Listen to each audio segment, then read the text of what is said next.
Okay,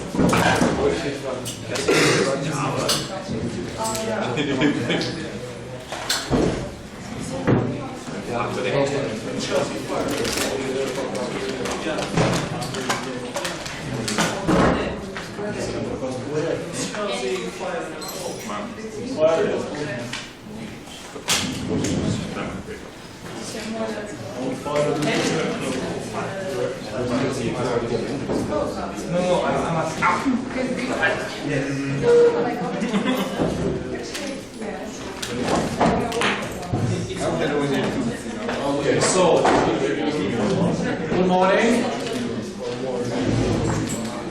Good morning, ladies and gentlemen. Okay, I gave up. So we will continue with the public policy, fiscal policy, how is it working, planning procedure, and things like that. And of course, as usual, if you have any question, please do not hesitate. And that was the slide what we were not touching here, right? Testing you. This was already finished, and this was not. So, talking about some new initiatives regarding fiscal policy all over the world, and after that we will continue with the planning procedure and things like that. I already mentioned this, so I don't want to go into the details, that separating the fiscal policy from the political decision making. And however, it's a nice idea and lots of people would buy in and would love it that let's get rid of politicians making the budget, which sounds pretty nice, but I think it's not really working. So one way or another, politicians will be in charge of fiscal policy. However, and I will talk about a little bit later, there are some new ideas trying to control them.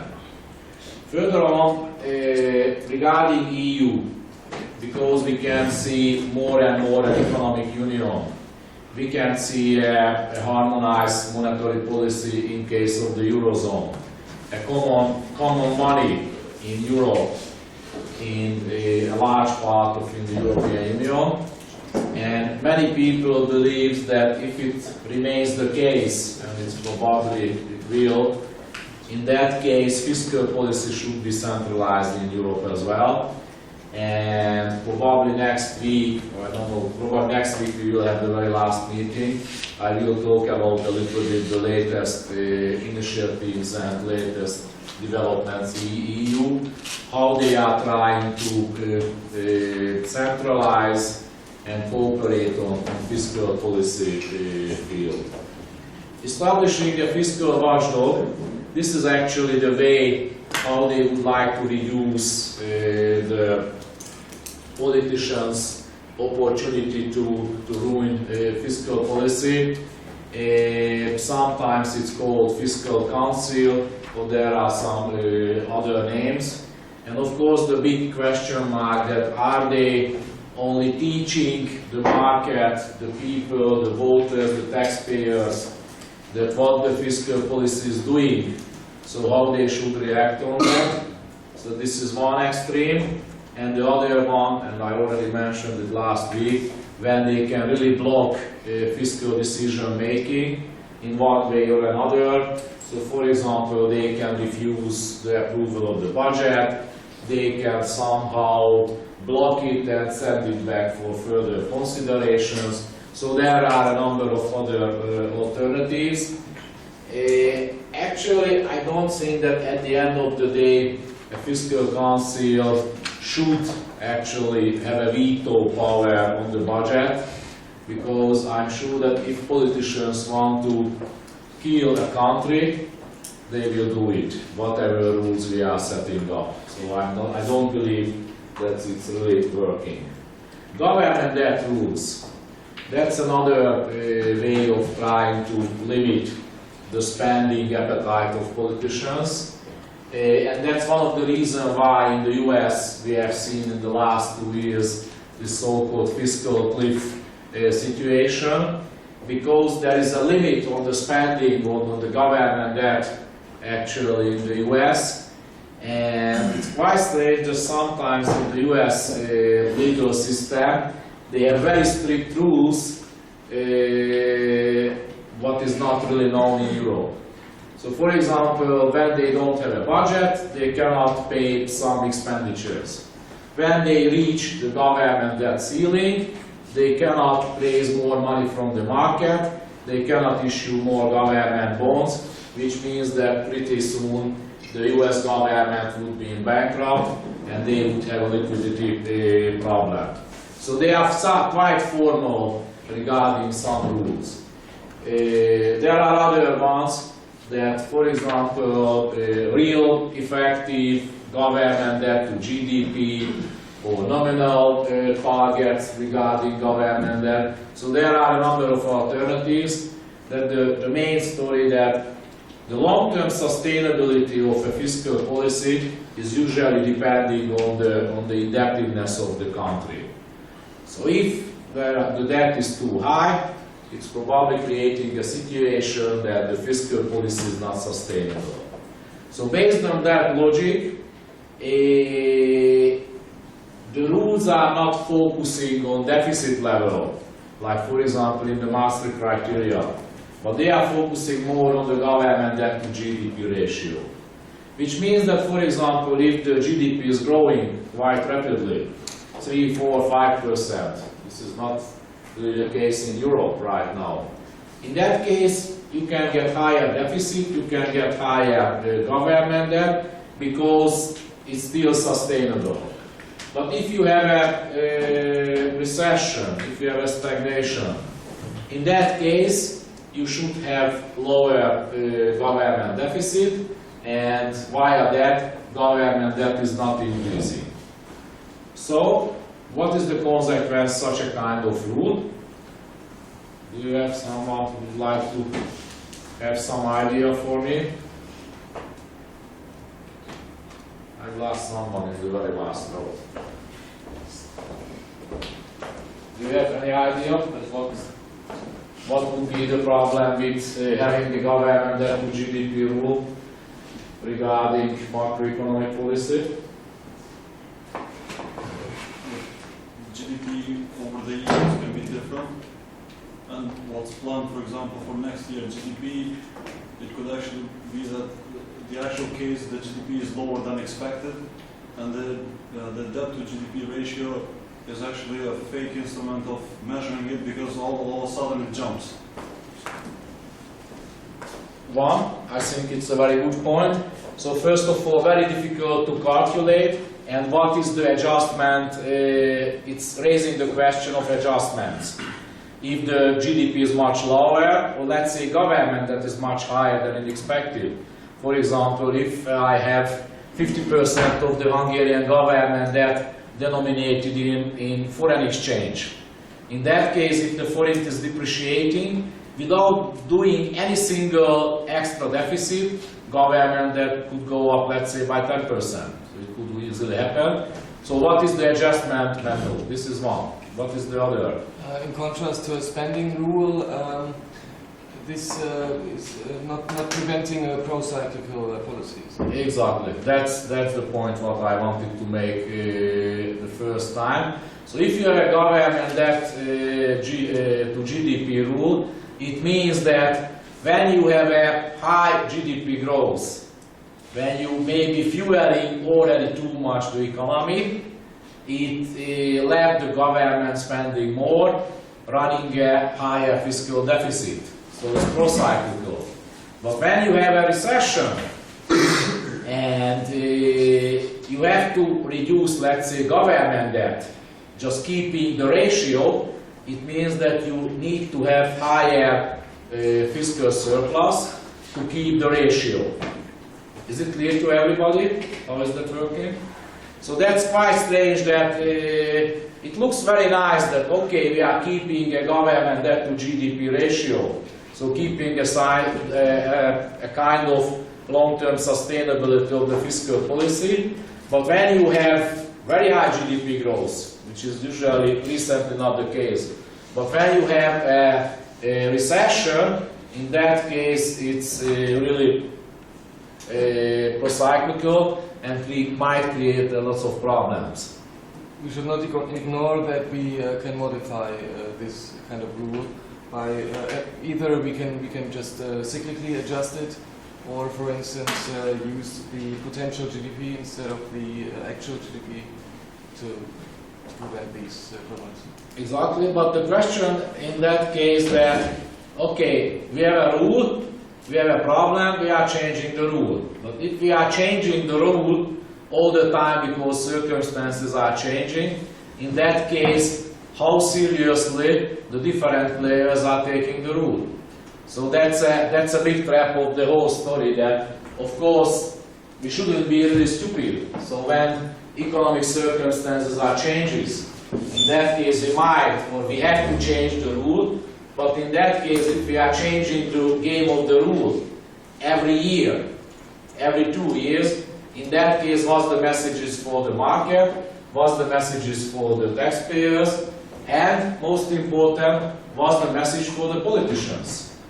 If they feel that, okay, we have a recession and we will change the rule easily, in that case they will not really care about the rule, they will rely on the opportunity that we can change the rule. And for example, an interesting initiative, I haven't read it, just I've heard from a guy. Actually, he is one of the top richest Hungarian guys, so maybe it explains something why he has some kind of idea. But he's saying that we have a kind of moral hazard in some sense in the society, that most of the voters are actually not paying taxes, but they are receiving subsidies. So those people who are actually not paying taxes, and namely, for example, pensioners, unemployed people, and in Hungary, I think we have around 3.5 million people who is paying personal income tax, and we have about, let's say, 8 million people who can vote in the election. So this guy is saying, so enough is enough. We have to increase the voting power of those people who are paying more taxes. Which means that, for example, a pensioner who is not paying a personal income tax maybe shouldn't have a voting right, or maybe just, let's say, one vote. But the guy like him, who is paying, let's say, 500 million foreign tax per year, should have, let's say, 10 votes in an election. Interesting idea, I agree.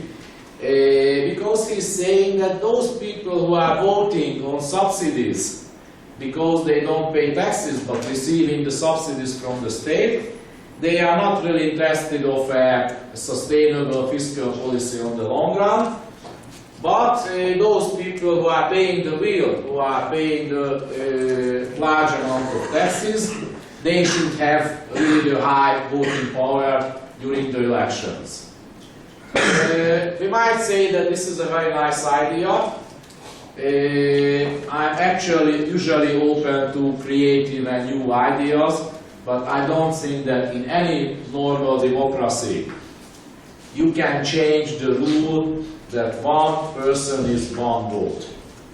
So it's not really an economic argumentation what I can get in this point, but I don't think that we can break that very serious or very solid principle from the beginning of any democratic society, that every person has one vote, regardless of how much tax they are paying, regardless of how much subsidy they are receiving from the state.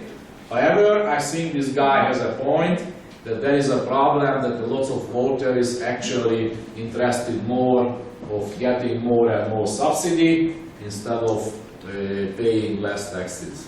This rule is already working in the IMF, doesn't it? When the IMF pays more, it gets more votes. Why can't we just extrapolate and use That's- I think you have a point in the sense that in case of IMF, but we can say lots of other institutions, but in case of political decision makings, and that's important, that political decision makings, usually one person is one vote, but the IMF is actually a company where there are shareholders with different ownerships. So the US has, let's say, 20% ownership of IMF, Hungary has maybe 0.5%.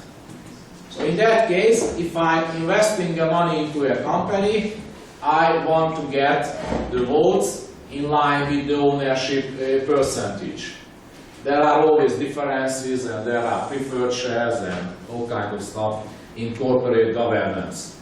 But usually in the economy that when you are investing in a company, you always want to get a proportional voting right with the investment what you are making. But in case of political, so for example in the United Nations, every country has one vote. Because no one is investing, it's a political decision-making body. But in case of IMF and World Bank, which is actually a company, regardless of the name of the institution, in that case, the founding fathers said, we would like to have voting power in line of the investment ratio, the investment size. And this is why, for example, lots of developing countries would like to invest more into the IMF. They would like to raise their ownership in the IMF to get more votes. And this is where usually the large countries are quite reluctant to do that. But also I think that the underlying problem is not that there are people who can vote and don't pay taxes, but the problem is that A, there is a demographic crisis, and B, there are a lot of unemployed, and that's why we have this situation. So if you want to solve it, don't change democracy, but create more jobs. Of course, I think it's not that easy that creating jobs. And the other important point where I think this guy is actually making a mistake in this whole argumentation, that actually every people is paying tax. Just not everybody is paying personal income tax. So for example, I'm pretty sure that homeless people on the street, and no, I won't be politically correct right now, but some of the homeless people we all know probably drinking a little bit more and smoking a little bit more than, let's say, average billionaire. Which means that from, first of all of their revenue what they can get, they all spend it. And a very high portion of that is actually spent on alcohol and tobacco. And these are the products in all over the country where you are not only paying the VAT, but you are paying very high excises. So actually, an average Hungarian billionaire is paying less taxes from his total revenue than as a homeless people in Hungary. I'm sure, and I'm sure in many countries that's the case. So even if they are just only buying milk and bread, but they are paying 27% VAT on that, they are still paying taxes. And we know a lot of billionaires making a huge amount of money via transactions where they actually don't pay a single foreign taxes. Believe me, that's in that business for 8 years as a tax advisor, so I know a little bit the story. And you could read, for example, the famous example where Mr. Warren Buffett was actually complaining that he is paying less taxes than his secretary as a ratio, which is quite amazing that one of the richest men in the world is paying less taxes than his secretary who is making, let's say, $100,000 or $50,000 per year. So I think this argumentation is not really a good one.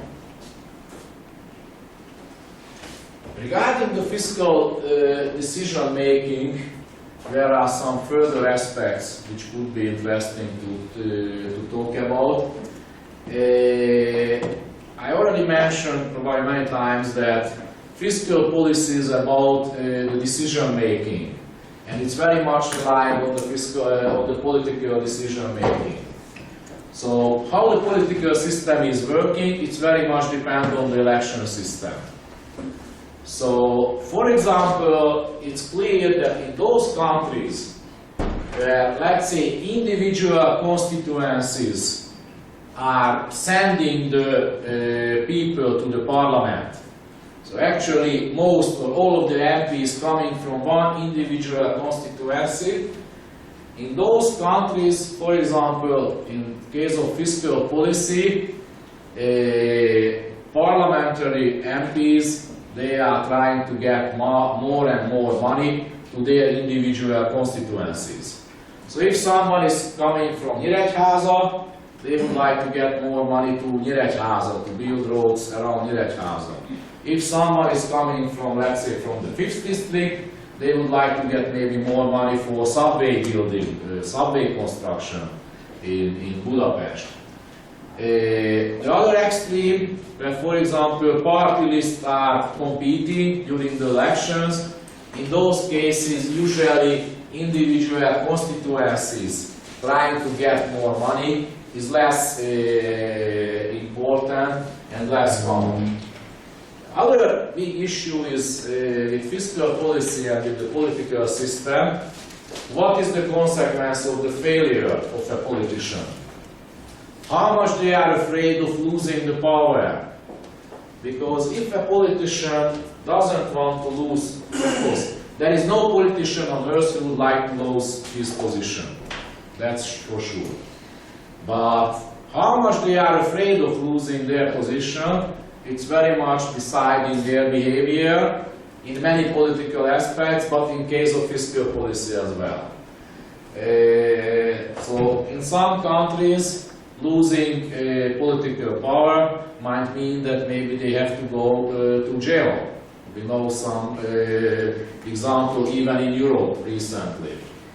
In some other cases, losing political power is not a big issue. They might have still a good way of living, some money. In that case, they are not. They don't want to keep the political power so desperately. So the consequence of the failure, I think it's important. We already mentioned that so-called rational analysis, that what are the real functions, what are the real political preferences, it's very difficult to apply during the fiscal decision making. That's quite clear. The third element what I would like to mention is that time. And again, the US example, probably we hear probably more about the US example, but I know others as well, even in my experience.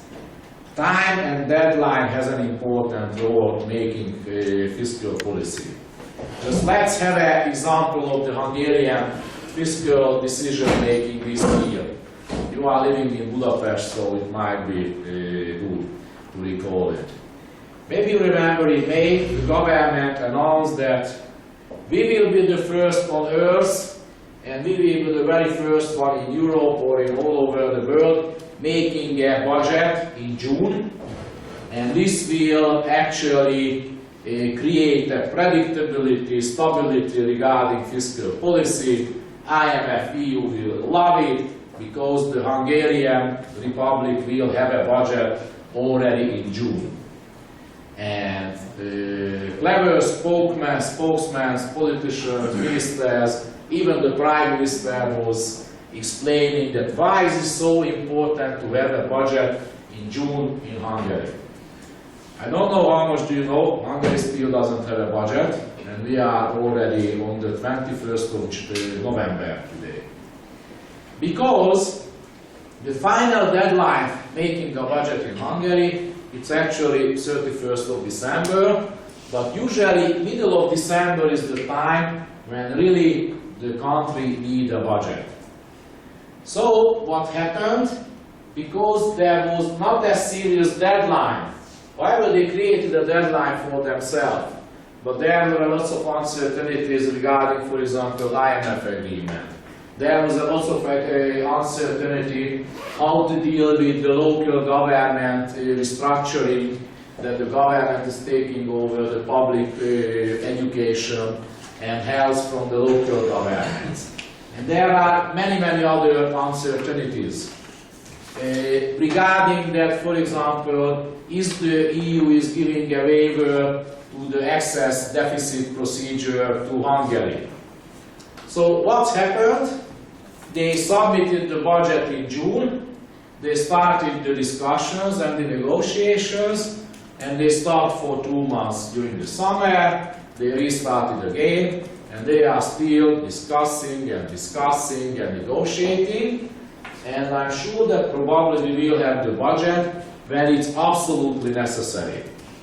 So the point what I would like to make that politicians are always tend to delay decisions, because making a decision is sometimes inconvenient, because accepting a budget and finally making the budget, you have to take painful decisions, and politicians doesn't like to take painful decisions, so are delaying the decisions until the very last moment, until they can.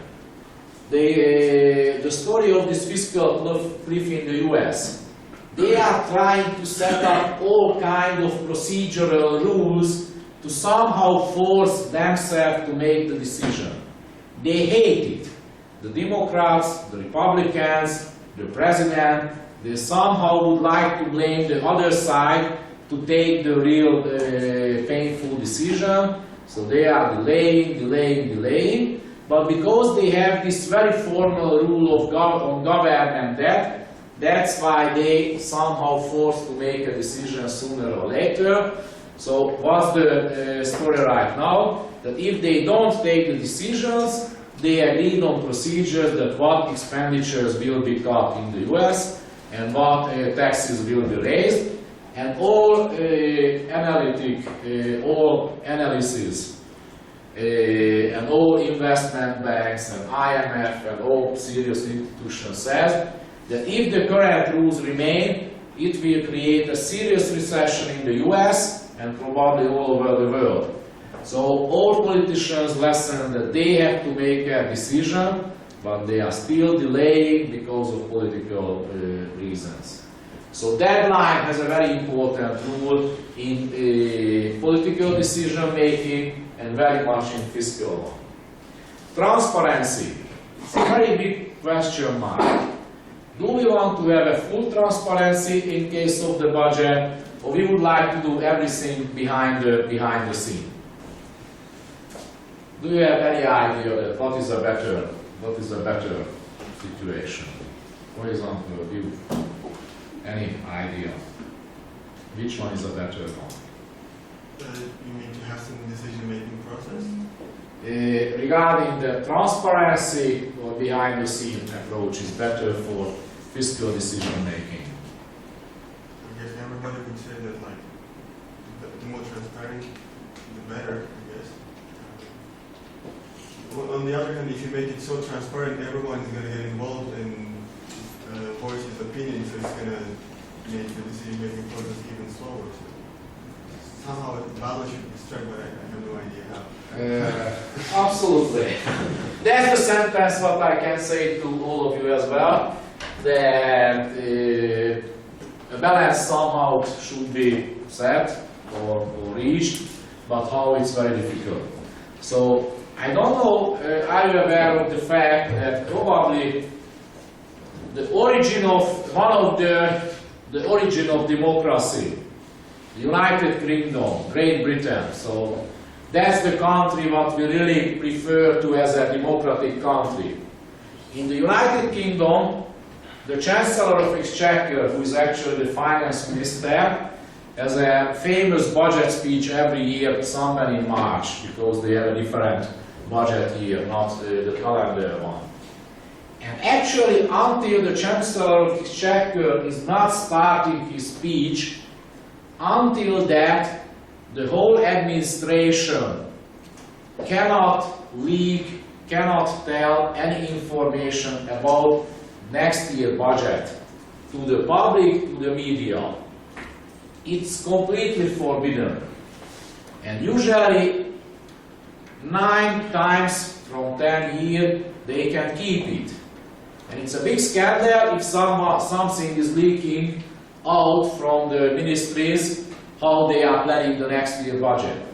So until he doesn't start the budget speech, the public has no idea that what they are cooking behind the scenes regarding taxes, regarding health expenditures, regarding public safety, regarding defense.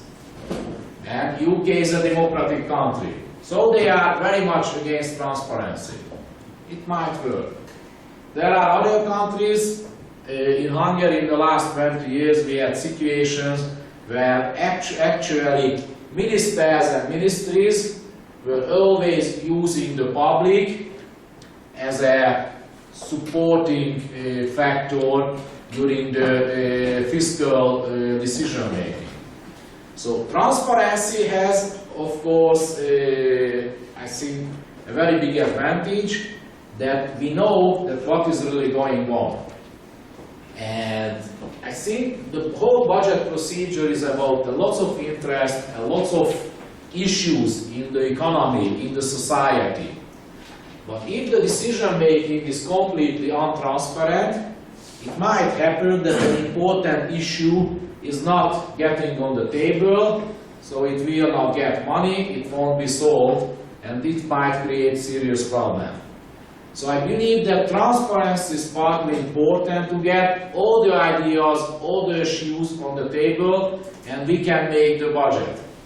But of course, on the contrary, there are not only justified ideas and justified demand, but there are hundreds, thousands of ideas and spending ideas during the fiscal decision making. And the more transparent is the whole story, the larger the chance that it will fall apart and no one can really control the whole fiscal decision making. And further on, a very big danger that if the whole process is absolutely transparent, and another important condition that the government or the political decision making bodies are fragmented, it usually leads to the situation that, for example, the health minister is going to the public, and while the public is asking more money from the finance minister, the defense minister goes to the public and to the media that they need more money because of the Afghanistan issues. The Afghanistan troops, they need more weapons or more people. So the whole bargaining process is getting higher and higher if the process is more and more transparent. So I think some kind of transparency is probably needed, but I don't think that the budget is the story where we can negotiate with everybody, we can make a compromise with everybody, because in that case we just simply are not able to reach a compromise and finally a good budget. A fourth element what I would like to mention is information system. In every company, I'm working more and more in the business sector, so MIS is the name of the game in that sense, that if I'm running a company, if I have a good MIS system, management information system, I know from where we are starting and where we are heading. But that's the same in case of the budget. If I don't have a good information system that what's going to happen in the budget, in that case it's very difficult to drive the whole story to the right direction. So we need a justified and solid information system. We need, for example, comparability. So if we would like to know that what's going to happen in the health system, we should know that how much money we spend every year on the health expenditures, to have a feeling that if we believe that we need more money in the health system, is it what's happened in the last 10 years, or if we need less, we have to know that where we are starting from. And for example, that's one of the nice story in case of, for example, the Hungarian budget making. In the last 20 years, almost every 2-3 years, the Minister of Finance is changing the classification system of the budget. And why they are doing so?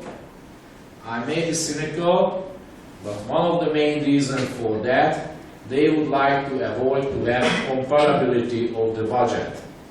They would like to have actually a situation where it's quite difficult for the current, the actual opposition to get nice figures out from the budget, what they can use that. Yes, but the government is giving less and less money to the universities. The government is giving less and less money to the research and development activities.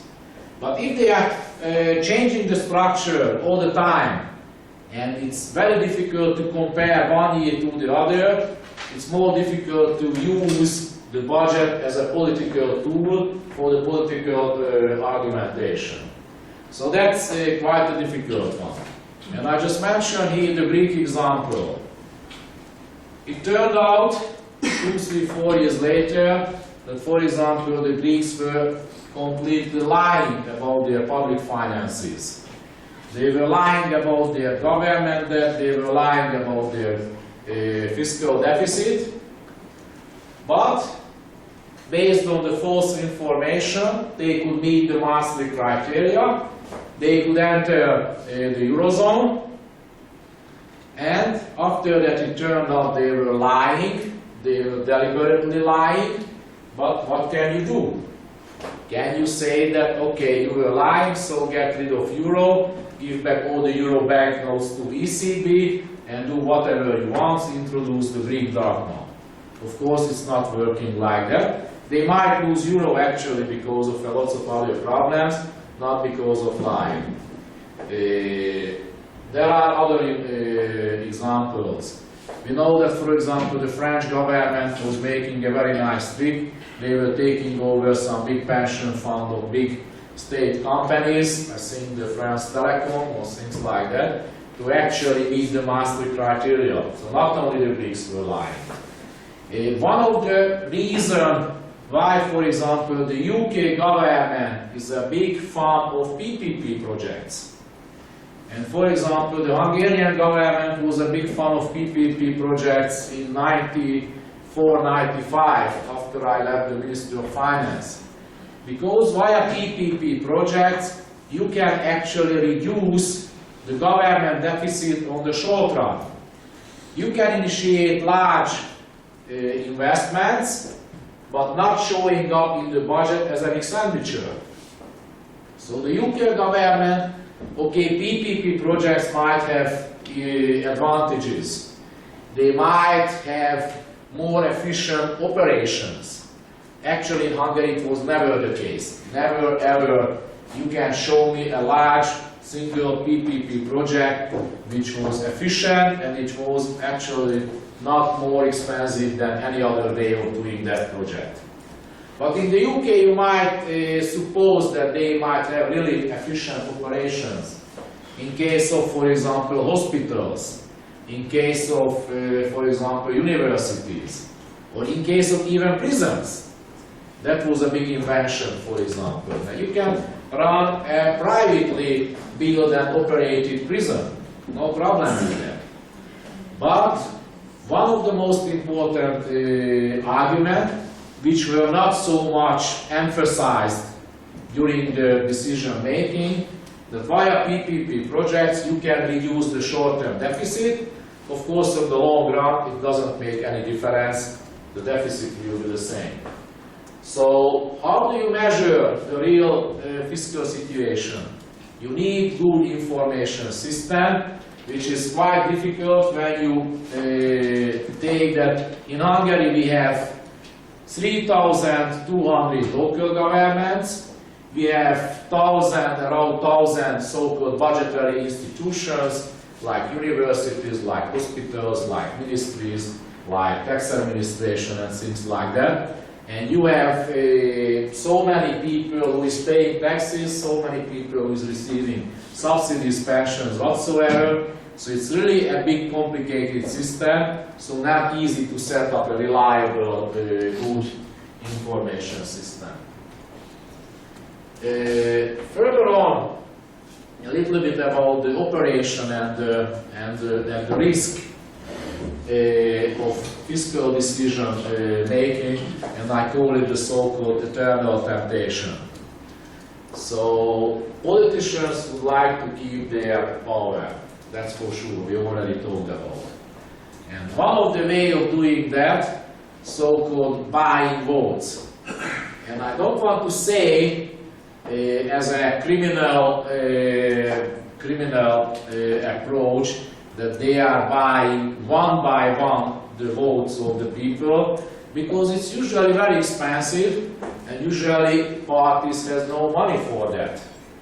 They don't have enough money to buy every individual votes of the people. But for example, I believe that the pension, we have, let's say, 49, 51%, 51, 49% of polls from the institutions, from the polls institutions. And I realized, for example, that 90% of the pensioners are actually in favor of the opposition, the other party. And I'm in the government. So that's the situation when the Prime Minister is maybe calling the Finance Minister and the Social Minister that, hey guys, we should sit down and talk about pensioners. We have a very difficult situation regarding the next election. It will be due in, let's say, 8 months' time. We have to do something with these pensioners because otherwise we are losing the election. And maybe I'm a little bit too, maybe too open, or maybe seems unrealistic, this kind of conversation. But believe me, such kind of conversations are taking place every day, every country, all over the world. And actually, it's quite interesting that I think politics is following somehow many times the business sector. And for example, if you are working for a large telecom company, if you are working for a large bank, you will hear very soon the expression of segmentation. You are segmenting your clients. That these clients are living in the countryside, or they are maybe teachers, or they are maybe small entrepreneurs, they are maybe civil servants, and you are treating them differently. So if you are working in a big telecom company, energy company, big bank, you are segmenting your clients and you are treating them differently. And that's what politics is doing more and more. Political analysis, spin doctors and those kind of people, more and more segmenting the society. They are segmenting to pensioners, to teachers, to Eastern Hungarian people, Western European people, Rozsadom people, and they are trying to treat them differently and trying to focus them. But again, the US example, that's what we hear the most frequently. And we have just seen the US election. Do you remember? The US has a very peculiar election system. If you are taking one state like California, if you have 51% of the Californian votes, it means that all the votes of California is taken over by the winner. So for example, if the Democrats are pretty confident that they will take California, whatever it happens, they will don't care about California. They are not spending money on California, on billboards, on TV and radio advertisements. But those states like Florida, Ohio, where it's very close to the two parties, the Democrats and Republicans, that's the states where they are spending the most money. And for example, if in Ohio the steel industry is very important, in that case you might be sure that there will be lots of proposals how to save the steel industry. Or if there is a lot of pensioner in Florida, because a lot of people is moving south in the US after retirement, probably they will promise measures to the pensioners. So politics is very much about how you can convince the voters that you are making a policy, you are running a policy which is favorable for them. But money is of course limited. So the budget, you don't have maybe too much room for maneuvering. In the current budget, let's say the next election is due in April, and this discussion is taking place in August between the Prime Minister, the Finance Minister, and the Social Minister. And says that, okay guys, we might raise the pensions by 5%, but it would cost a huge amount of money. We don't have so much money in the budget. Markets, rating agencies would kill us. So let's do something different. Let's be clever. So we cannot give them a 20% pension rise in 1 year, but 5% is okay. So let's promise 20%, but promise it gradually. Every year we are giving 5% pension rise to the pensioners. Sounds good, sounds good. We might do it. If we are lucky, we might. If we have a very strong economic growth, even we might keep our words. So let's promise to the pensioners, every year we are providing 5% pension increase. It might work. Of course, on the medium and the long run, it might cost a lot of money. And the Hungarians all know that in the 2002, in this room, in the 2002 election, actually when I was part of the campaign, we were promising a so-called 100 days program, and actually we were promising quite serious pay rise in the public sector and in some social expenditures. And still a lot of people is blaming me on that, partly right, partly not. Actually we have calculated, we saw that it's in line with our expectation, but later it turned out that there is a lot of other promises what the politicians wanted to keep, so budget deficit get much higher than we expected. But the short-term promises sometimes cost a huge amount of money on the medium and the long run, and it might endanger fiscal policy. This is where, for example, a fiscal council might have a role.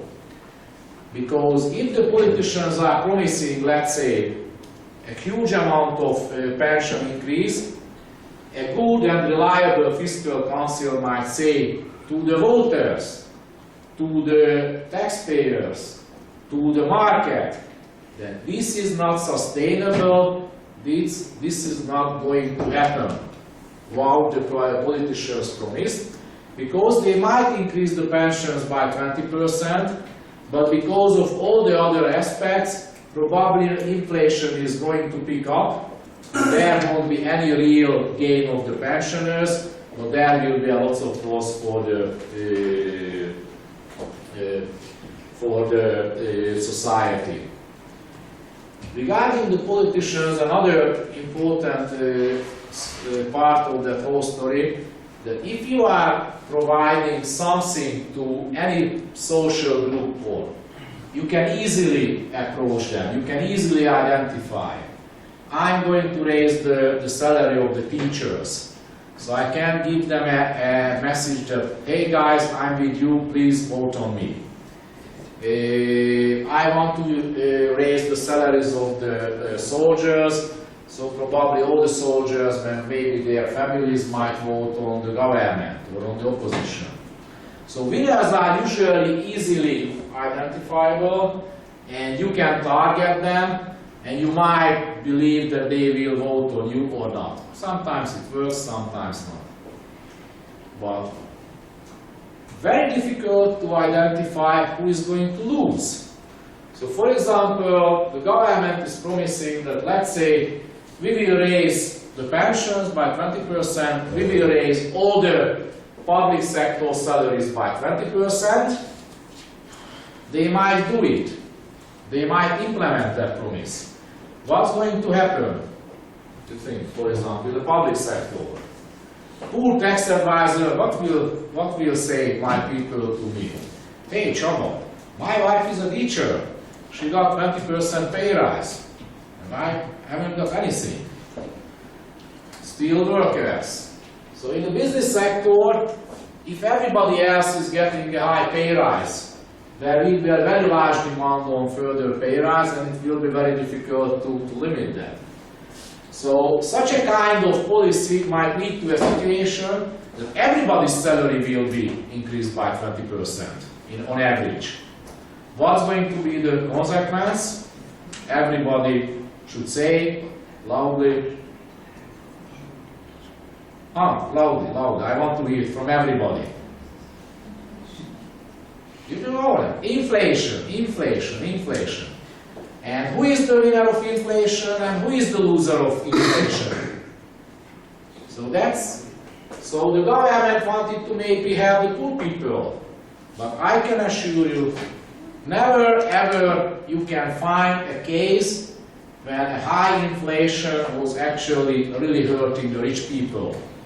Of course, inflation might hurt everybody, but you might be sure that rich people has better chance to avoid the negative consequences of inflation than a homeless people or a pensioner or an average teacher in every country. Because, for example, if I have 10 billion forints in financial assets and I'm starting to realize that government got crazy and we will have a huge inflation, what I'm going to do, and we've seen it many times in many countries, of course I'm buying immediately euro and dollar, and further on I transfer out all those money from the country. I will transfer it to Austria, to Switzerland, to Luxembourg, to the Seychelles Islands or whatsoever. But what can poor average teacher do? They can complain, they can scream, they might buy from on the street some dollar or some euro, but they have no real chance to avoid the consequence of inflation.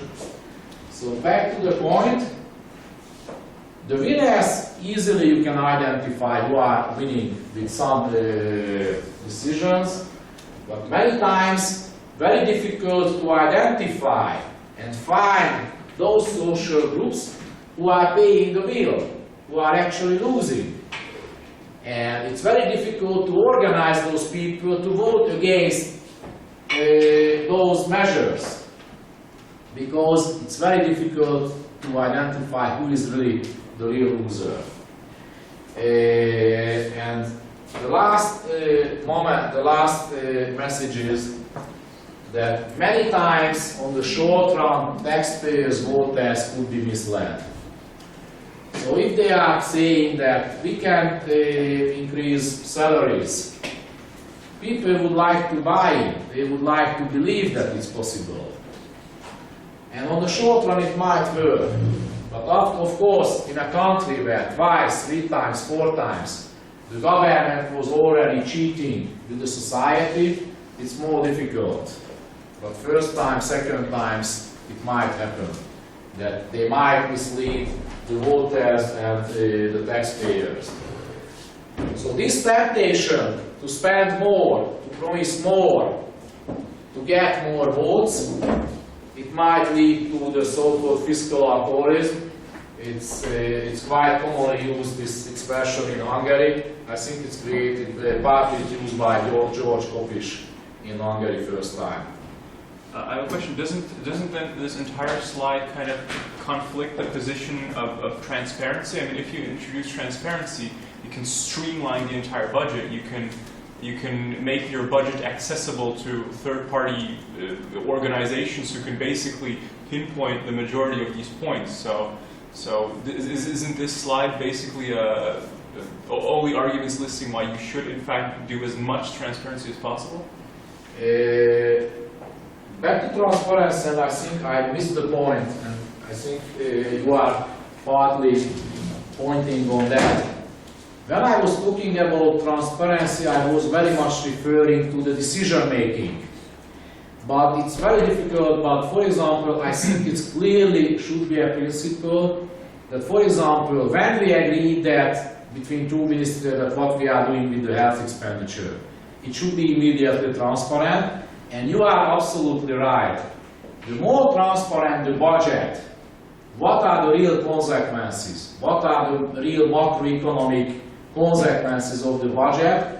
The better the chance that the market, the big investment banks, the state audit office, the fiscal council might wave the flag that, hey guys, these stupid politicians are promising such kind of projects, highway constructions and pension rise and things like that, which is simply not achievable, simply not sustainable. So it might put the pressure on the whole political decision-making system to be more conservative, more realistic. So you are absolutely, so this temptation is always there, as even in countries in the United States, which is pretty transparent, they are still trying to use, or they have such kind of issues, but the more transparency in the real effects you have, probably the better the chance to avoid these kind of pitfalls. But your point is absolutely valid and taken. Just very quickly, that what would be the main ways, promises for the future, is just maybe in the political program.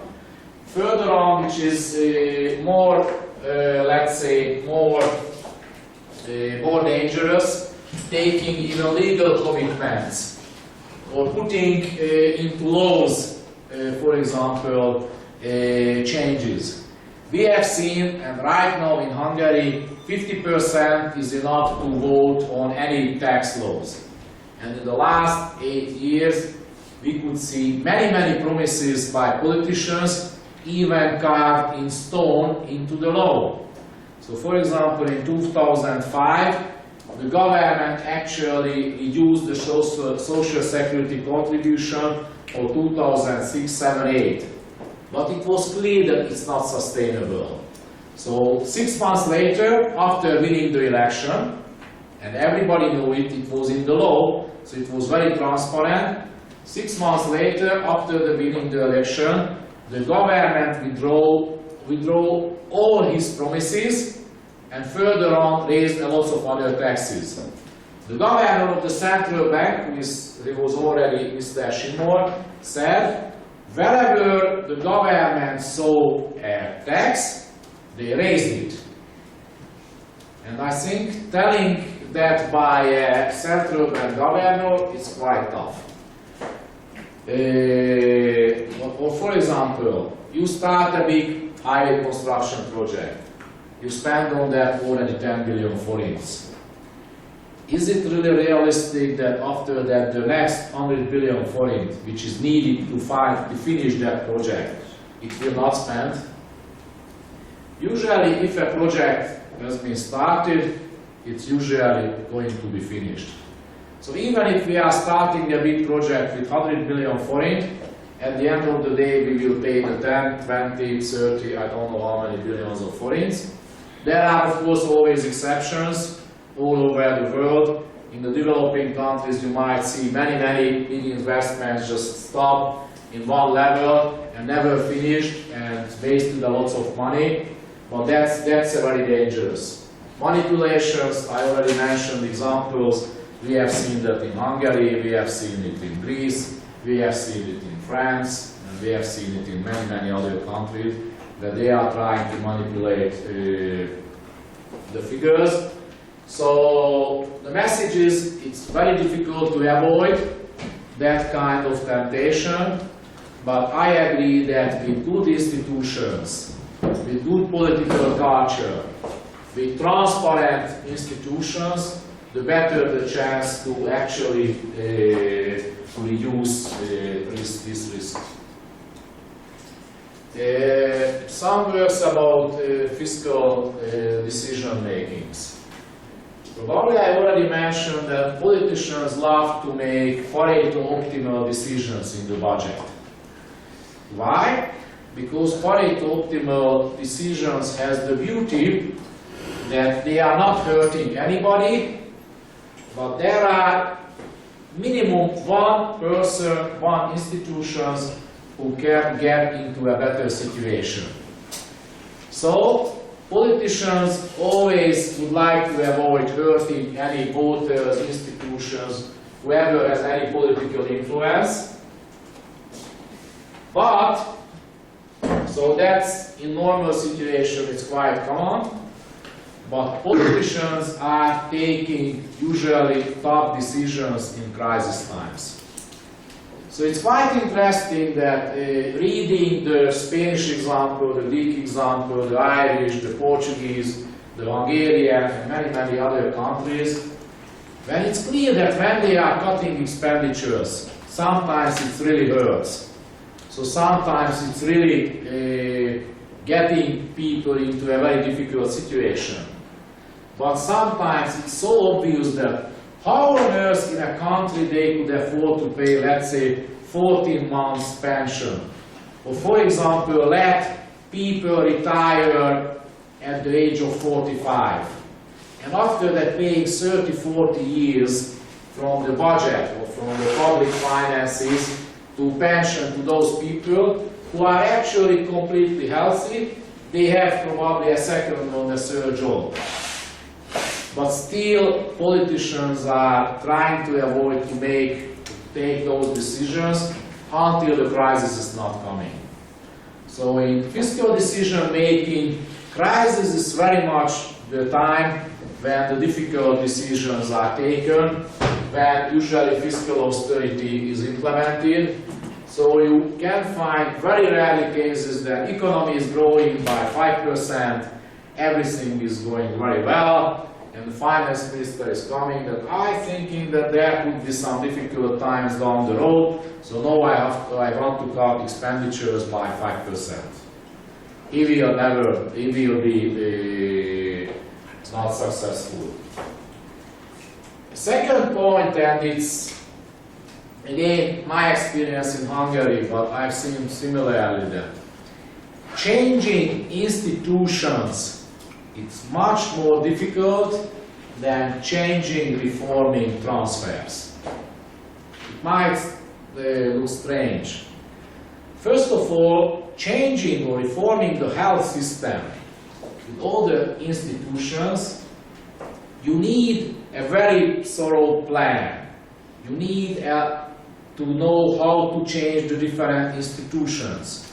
How, for example, people will be treated in the different health institutions. You have to lay off lots of people. You have to hire lots of people. You have to restructure the whole system. The whole financing, the whole operation model, the real estate portfolio. So changing the health system, it's a huge, huge project. Do you know that how much time I would need to reduce the pensions by 5% in Hungary? How much time probably I would need? Professionally, preparing that decision. Maybe 5 minutes. I take an A4 empty sheet, getting the pension law, and getting that on the 34th paragraph, second B section, instead of 5% increase, from next year we are giving 0%. Full stop, submit to the parliament, there are some discussions, screaming whatsoever, parliament is approving in 1 month's time, and without actually very serious institutional change, pensions will be reduced from next year. And of course, and the pension institution who is in charge of the pension administration, they have to change the software and replacing the 5% increase to 0%. That's all. But for example, shutting down 10 hospitals, redistributing, reallocating doctors, nurses, changing the whole financing system. So for example, this is one of the reasons why the health reform is always on the agenda in every country. In every country. You will never find any country where average people will say, or politicians will say, that we don't want to reform the health system. And further on, not only implementing a reform is much more difficult. In case of a big institutional structure than a transfer. But there is one other aspect what we have problems with institutions. In tax advisory, we used to say that we always have the problem with the clients. If you are asking a teacher that what is his main problem, he will say the students. Students, we have a problem. So, but if we would like to reform a big institutional system, we will have the problem with the people who are working for those institutions. Why? Because if we are closing down, let's say, 10 hospitals all over the country, it means that 155 doctors, 2,000 nurses will lose his her job. And of course they don't like it. They will be screaming, they will be protesting, they will be striking. They will ask the trade unions to support them. So actually reforming big institutional systems means not only that you are changing real estate's functions, that it was, let's say, a hospital, it will be an office building in the future. But you are dealing with people, lots of people, and who has real interest to somehow avoid the reforms which are actually might cost their life, they might cost their living. So, in any case, in any time, if someone would like to reform the academic institution system, you might be sure that academic people will protest.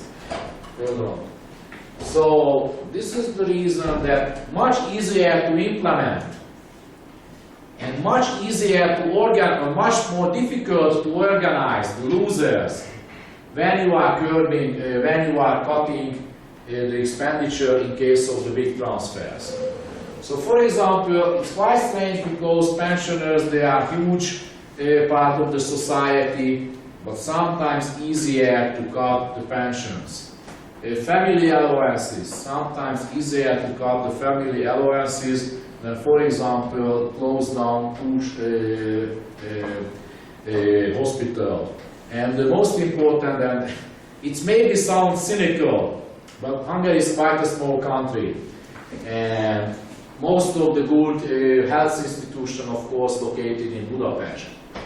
And when we were always trying to cut the number of beds, number of hospitals in Hungary, we were always told that, guys, the problem is that every politician has a kid, a brother-in-law, a sister, a wife, and sooner or later they get sick. And of course, because of the Hungarian health system, because you are not paying directly and transparently for the health service, they got a special treatment, a special care from one professor of the János Kórház or the other big hospitals. And you might be sure that when these guys will feel that their position is in danger, they will call the defense minister, they will call even the finance minister, they will call the prime minister that, hey guy, you would like to close my hospital, you cannot be serious. It's the most important one. It's absolutely crucial for the whole health system. And the minister is thinking, okay, I understand, but this guy is actually taking care of my mother-in-law. So do I want to have a conflict with this guy? We are laughing. But even such kind of aspects could be important when you would like to touch on some, for example, on some institutions. Again, the US. The US defense is actually downsizing for the, let's say, for the last 20 years because the Cold War was won by the US. So they actually shut down a lot of military base in the US. And it was always the problem how to get the support of those Congress people whose individual constituency was actually affected by the shutdown. Can you imagine that an Arizona Congress person, how he will or she will actually support the closure of a big military base in Austin, Arizona? Of course, he doesn't like it because 10,000 people will lose his job, her job. So to get the vote of these people is always very difficult, and that was, I know I've read it that partly, of course, there were military aspects, how to restructure the whole military base structure of the US, but very much they were focusing on the political aspects as well, that which constituency belongs to influential Congress people or influential politicians or which are not, and that was very much part of the decisions, and we had the same situation in Hungary as well.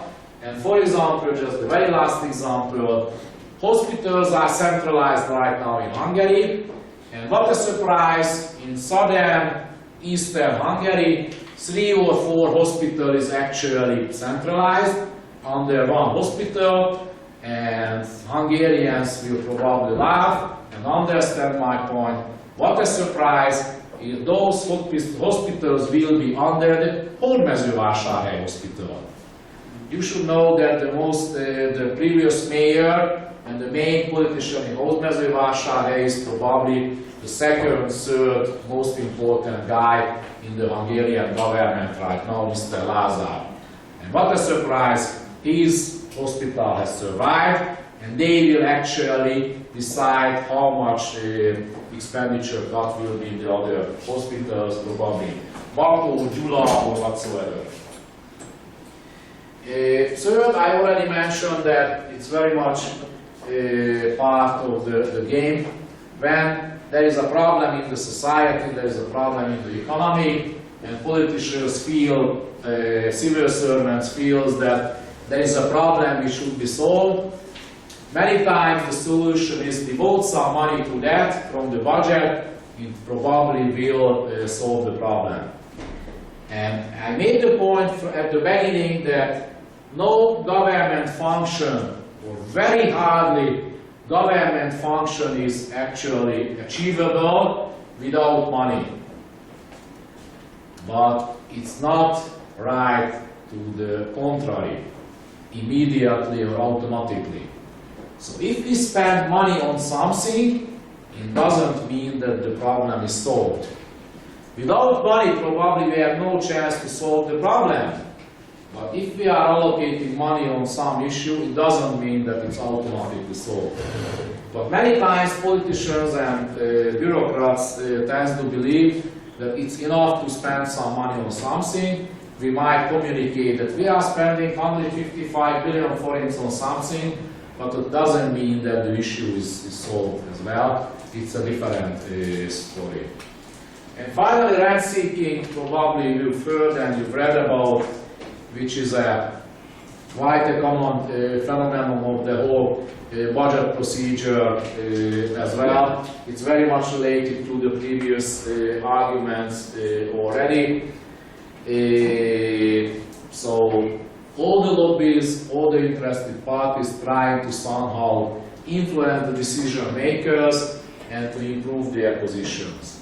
It might be talking about the steel factories, we might talk about the agricultural sector. They are usually a big winner of any budget discussion. In EU, for example, half or maybe 40% of EU budget is actually spent on agriculture, which is, frankly speaking, quite a ridiculous situation.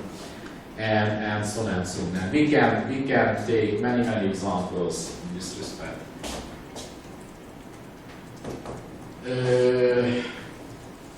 How strong is the government?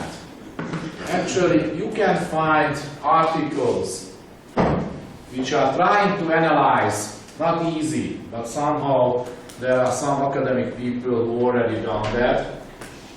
And they found that usually if the government is stronger, it usually means a more conservative, more sustainable fiscal policy.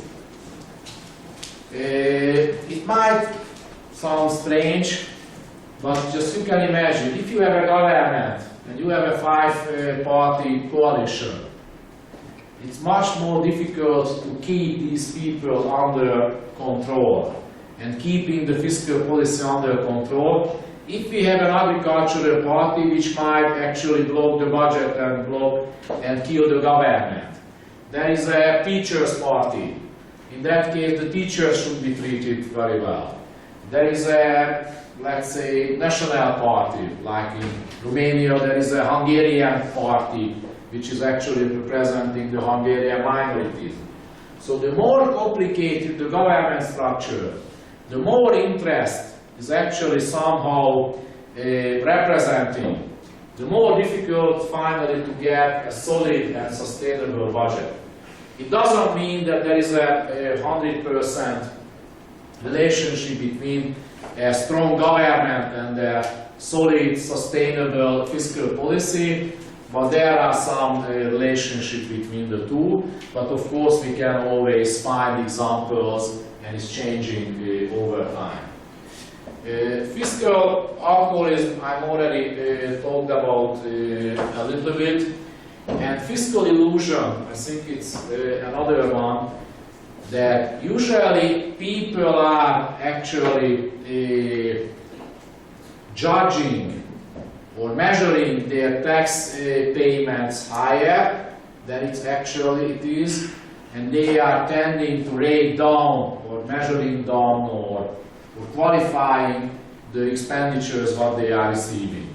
So it's strange that people believe that they pay much more taxes than actually what they are paying from the total, and they are usually tending to believe that they are receiving less subsidy than what they are really receiving. So this fiscal alcoholism and fiscal illusion is two important elements, and this is two real dangerous aspects what we should somehow avoid. And back to the bargaining process, it's a very difficult situation that the whole fiscal decision making is about usually bargaining and negotiating. I mentioned last week, I was talking about that there is the beneficiary and there is the allocator, the distributor. So which means that these people are negotiating with each other how much money they are receiving. Usually the Minister of Finance saying that you can get 100 billion forint, the Health Minister is saying that we need 120. And if they cannot find a good measurement tool that how much money is really needed, many times I had the experience, at the end of the day they say, okay, let's half it. You will get 110 billion forints. It's a kind of psychology. It's very strange. But many times that if I'm saying 50, the other is saying 100, at the end of the day we are actually agreeing on 75. So it's very strange. I had the experience many times that actually the starting points were more important regarding the final outcome, because at the end somehow the politicians, the bureaucrats have the decision, the debate. So sometimes psychology, body language is important in this whole bargaining process. So experience has an importance as well. So this is why fiscal decision making, I think it's crucial, and why I'm citing the trust. If the players can trust each other, because they are cooperating with each other for a long time, they usually keep their words. They are reliable, they are not cheating, they are not lying. In that case, fiscal decision making would be much easier, much faster, and probably much more efficient. But if the players doesn't trust each other, in that case the whole fiscal decision making is a nightmare.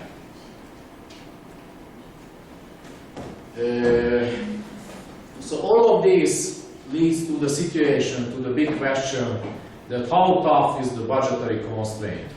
And this is where again I have to mention Mr. János Kornai, Professor János Kornai, whose book was citing this budgetary constraint many times. So all these political arguments aspects, all these decision-making aspects leads to a situation where we might say that the budgetary constraint is very tough in one country, which leads to a solid, sustainable fiscal policy, or if the budgetary constraint is very loose, in that case we will experience high fiscal deficit, we will experience very high government debt. And just one example in Europe, what is right now the largest, what is the country with the highest government debt to GDP ratio right now? maybe the three most important ones. Can you tell me those ones? Greek, or Greece, of course. Two other. Italy. Italy. What is the other one? Spain. Not Spain. Ireland. Not Ireland. Not Portugal. It will be surprised, but politically, no France. Belgium. Belgium. I think both is close to 100%. Italy is 120, Belgium is somewhere around 100, 120. And if you read the Italian history in the last 50 years, so if you make a very quick research, and you don't need hundreds of people to do that, how many governments and how many finance ministers you had in Italy in the last 50 years? How many coalition governments, how many unstable governments, how many temporary governments you could see in Italy? Probably the number will be the largest in Europe. And the second one is Belgium, because Belgium is a divided country, the Flemish and the French-speaking part. And there is Brussels. And for example, just recently, I remember they had an election. There was an outcome, they couldn't form a government for more than a year. Can you imagine? How can you make a good budget and a solid, and how can you take serious, tough, painful decisions in a country where actually you don't have government for a year? And governments are changing every 2-3 years. And there is so serious division in the society that you are speaking French or you are speaking Flemish. So there is probably number of other aspects, maybe tens of hundreds of other aspects, why Belgium and Italy has so huge, so high governmental to GDP ratio. But I am sure that the most important one is the political instability, which is very much common in these two countries in the last, let's say, 50 years. We have 10 minutes and I'm starting with the planning procedure, how the whole planning procedure is happening in a fiscal system. First of all, the big question that are we applying a top-down or a bottom-up approach? It decides a lot of things, and this is the two extreme method how you can set up a budget. So first of all, easier to understand is the bottom-up approach. We are asking everybody all over the country, whoever has any connection to the budget, what they would like to get and what they would like to provide to the budget. So what will be the consequence? I'm asking the hospitals, I'm asking the social minister, I'm asking the R&D minister, I'm asking the sport minister, I'm asking the defense, the police and whatsoever. How much money you would like to get next year? And one way you can ask the taxpayers as well. So the outcome will be that people doesn't like to pay tax. And of course, pensioners, health people, doctors, police people, the soldiers, they would like to get more money. So a bottom-up approach actually means that you can identify all demand, all issue in the budgetary system. So in one sense, it's very good because nothing will be left out probably from the issues, but the consequence is that probably you will have 10 times more expenditure demand what you can really afford in the budget. So a bottom-up approach is very dangerous in the sense that you will have huge amount of expenditure requests, and how can you pick up the real ones what you really have to approve. But we might have the top-down. You might say, and for example in France, it's usually done between the finance and economic minister and the prime minister and the president of the republic, a kind of top-down. Somewhere, somehow, someone, it's usually actually the Minister of Finance and probably the Minister of Finance bureaucrats. They are somehow evolve a macro framework. They evolve a kind of fiscal policy on the macro level. and they vote at how much money we have for the different functions. It's prepared in the József Nándor Square in Hungary. It's, I don't know where is it in France, but in other countries, at the whole Whitehall at London, next to in the Treasury and the OMB, the Office of Management and Budget in the, actually two institutions next to the White House in Washington DC and in other Ministry of Finances. And when they got this framework, they will tell to the other ministries that how much money you have. So for example, in France, the finance minister prepares a letter to the president or the prime minister, and they are writing a letter to the other ministers how much money you have, how much money you can rely on, how much money you can use, and now you got 100 billion forint, that's yours, and now you can start the planning procedure. Probably you feel very much the difference between the two. In the bottom-up approach, you are running the risk to have huge amount of expenditure requests and much more difficult to control and keeping under control the planning procedure. But if you have the top-down approach, and I'm telling to the health minister, and actually I have no idea about health, I'm not a doctor, I don't know anything about the health system just as an average ordinary person. I'm telling that you have 200 billion forint, that's yours, use whatever you want, you can set up the structure, you can set up the financing, that's your responsibility. So you might feel that this two extreme is never working perfectly in any country.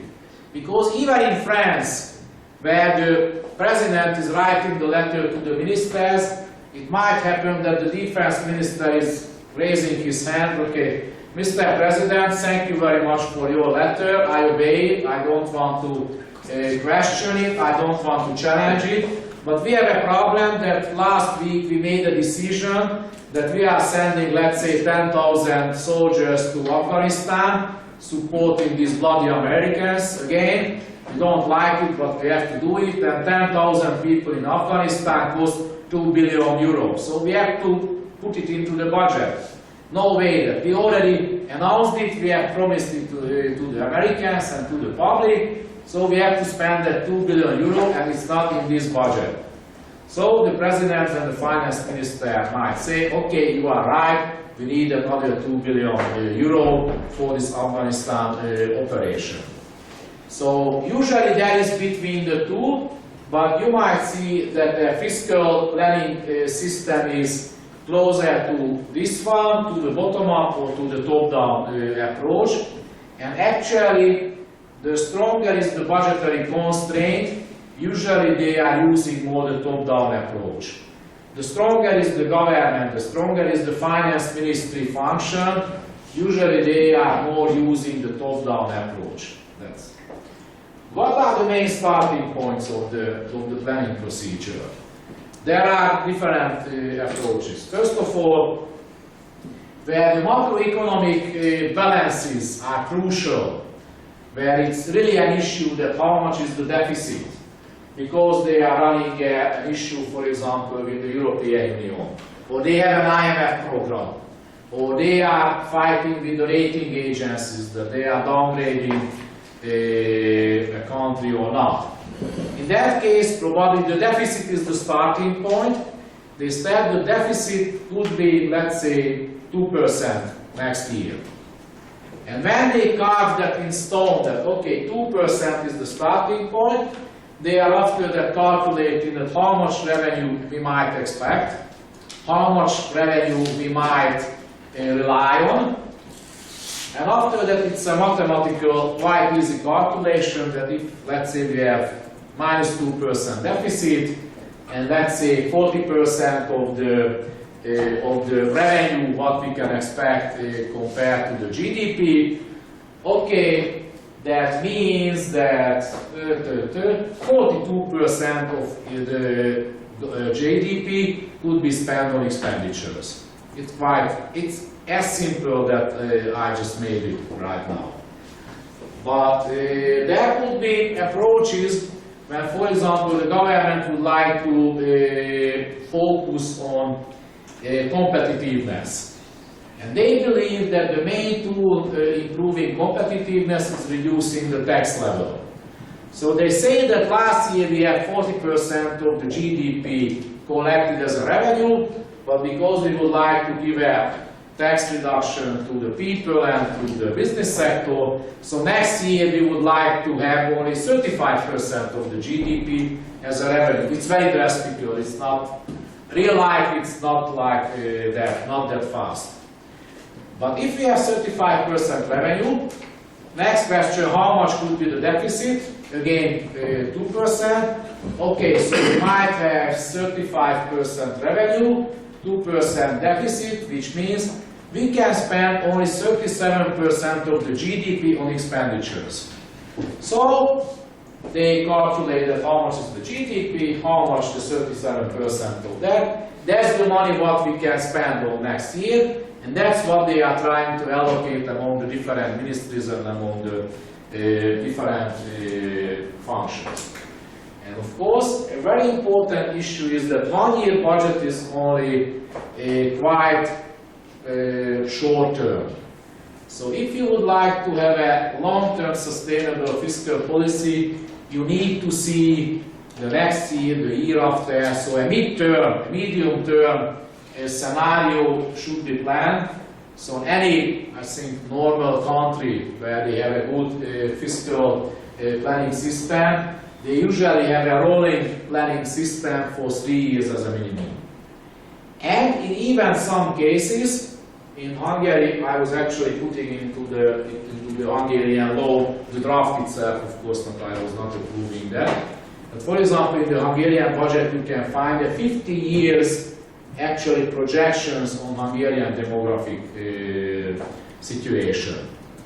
So even if we are making a pension system decision today, if you have a good calculation for the 50 years, you might see that what will be the consequences of that for the next 10, 20, 30, even 50 years.